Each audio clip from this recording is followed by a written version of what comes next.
Hi hello friends, வணக்கம். நம்ம இன்றைக்கி என்ன வீடியோ பார்க்க போகிறோன்னா ரவை பாயசம் பார்க்க போகிறோம். ரவை பாயசம் வந்து எப்படி பண்ணுறதுன்னா, ரவை எடுத்துருக்கோம், தேவையான முந்திரி எடுத்துக்கலாம், சர்க்கரை ஒரு கப்பு. இது வந்து சாரப்பருப்புன்னு சொல்லுவாங்க. இந்த பருப்பு கேள்விப்பட்டிருக்கீங்களா? சாரப்பருப்பு. இது ரவை பாயசத்துக்கு அவ்வளோ நல்லாயிருக்கும். ஓகேவா? சாரப்பருப்பு எடுத்துருக்கோம், ஏலக்காய் தேவைக்கேற்ப, பால் ஒரு கப்பு. ஓகேவா? நம்ம இப்போ எப்படி பண்ண போகிறோம்னு பார்க்கலாங்களா? வாங்க பார்க்கலாம். இப்போ பாயசம் எப்படி செய்யறதுன்னு பார்க்கலாங்களா? ஒரு தவா எடுத்தாச்சு. நம்ம எடுத்து வச்சுருக்க ரவை நல்லா வறுத்துக்கலாம். ஒரு கப்பு ரவை எடுத்திருக்கேன். இது வந்து நம்ம வறுத்துக்கலாம். பொன்னிறமாக வறுக்கணும்.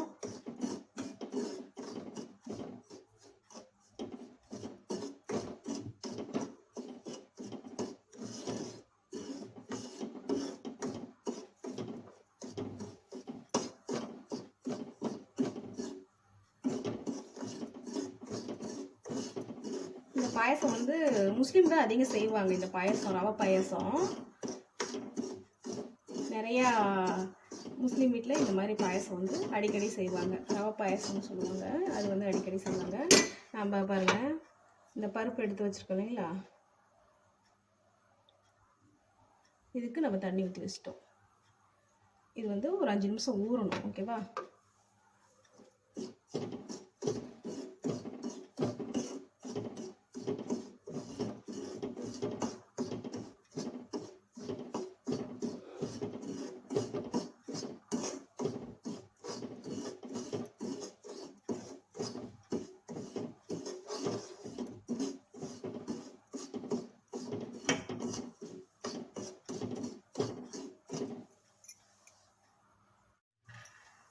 ரவை பாருங்கள், நம்ம நல்லா வறுத்தாச்சு. இந்த மாதிரி சிவந்த மாதிரி வறுத்துக்கணும்.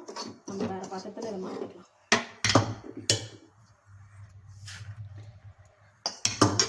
ஒரு பாத்திரம் எடுத்துக்கலாம்.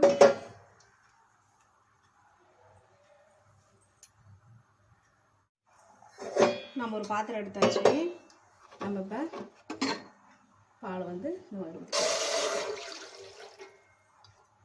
தண்ணி நம்ம சேர்த்துக்கலாம் கொஞ்சம். ஒரு கப்பு நம்ம வந்து பால் எடுத்துருக்கோம், அதே கப் அளவுக்கு நம்ம தண்ணி எடுத்துக்கலாம்.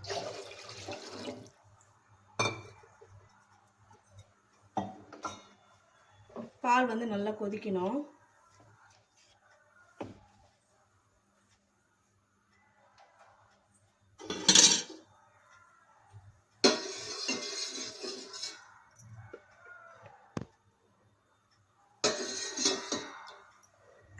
நம்ம எடுத்து வச்சிருக்கிற ஏலக்காய் போட்டுக்கலாம்.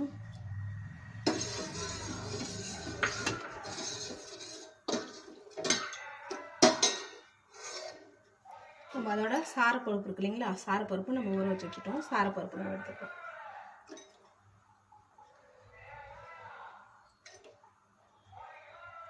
இந்த பாலோடையே போட்டால் தான் அந்த சாரப்பருப்பும் சேர்ந்து கொஞ்சம் இதாகும்.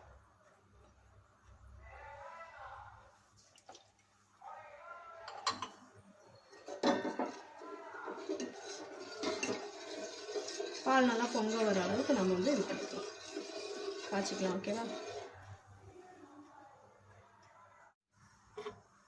பால் பாருங்கள், நல்லா பொங்கி வருது.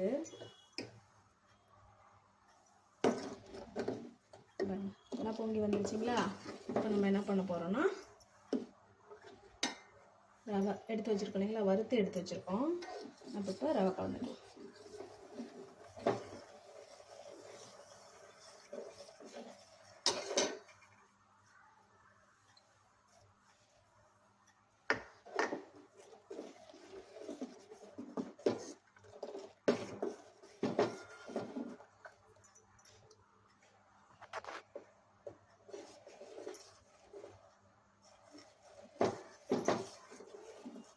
ரவை கலந்தாச்சு.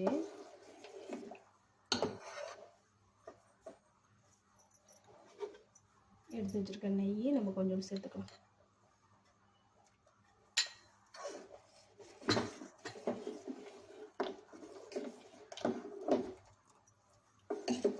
இந்த பாயசம் வந்து ஒரு 5 நிமிஷத்தில் காய்ச்சிடலாங்க. ரொம்ப டைம் எடுத்துக்காது, ஸ்வீட்டாக காய்ச்சிடலாம். ஓகேவா?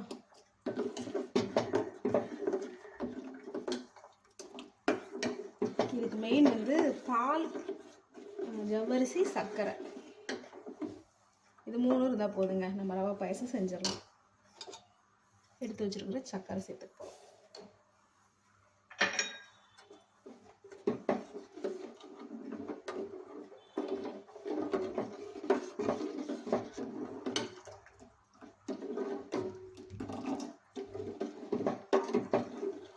பாயசம் பாருங்க ரெடி ஆயிடுச்சு.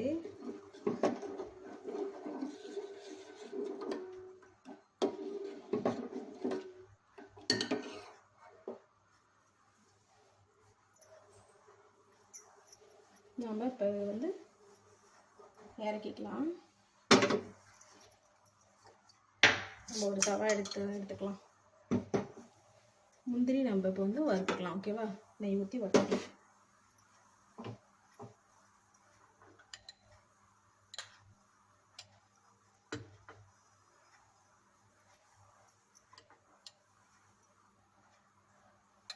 நெய் போட்டாச்சு.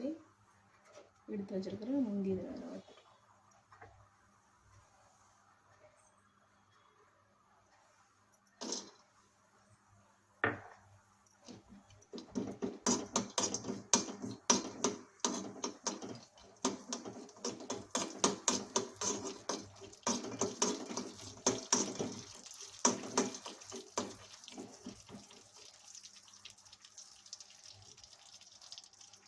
முந்திரி பாருங்க நல்லா வறுபட்டுருச்சு. நம்ம இதில் சேர்த்துக்கலாம். ஒரு ஈஸியான ரவை பாயசம் நம்ம செஞ்சாச்சு. இது கூட வந்து ரோஸ் மில்க்குன்னு சொல்லுவாங்க இல்லைங்களா, அதுவுமே சேர்த்துக்கலாம். அது என்ன டேஸ்ட் நல்லா கொடுக்கும். நான் அதை எடுத்துக்கல. இது நார்மலாகவே டேஸ்ட்டாக இருக்கும். இங்கே பாருங்கள், நம்ம ரவை பாயசம் செஞ்சாச்சு. நம்ம வேறு பாத்திரத்தில் மாற்றிக்கலாம். ஓகே ஃப்ரெண்ட்ஸ், பாருங்கள் ஒரு சூப்பரான ரவை பாயசம் பாருங்கள் செஞ்சாச்சு. இப்படி தான் பண்ணோம். இது நல்லா சூப்பராக இருக்குங்க. டேஸ்ட் செம்மையாக இருக்கும். உங்கள் வீட்டில் செஞ்சு பாருங்கள். நம்ம டேஸ்ட் எப்படின்னு பார்க்கலாங்களா?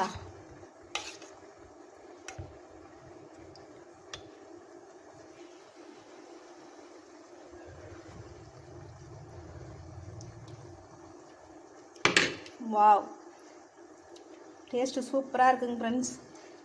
நீங்கள் உங்கள் வீட்டில் செஞ்சு பாருங்கள். இந்த வீடியோ பிடிச்சிருந்தா ஷேர் பண்ணுங்கள், லைக் பண்ணுங்கள், கமெண்ட் பண்ணுங்கள். வீட்டில் செஞ்சு பார்த்துட்டு நல்லா இருந்தால் கமெண்ட் பண்ணுங்கள். ஓகேவா? ஓகே ஃப்ரெண்ட்ஸ், பாய்.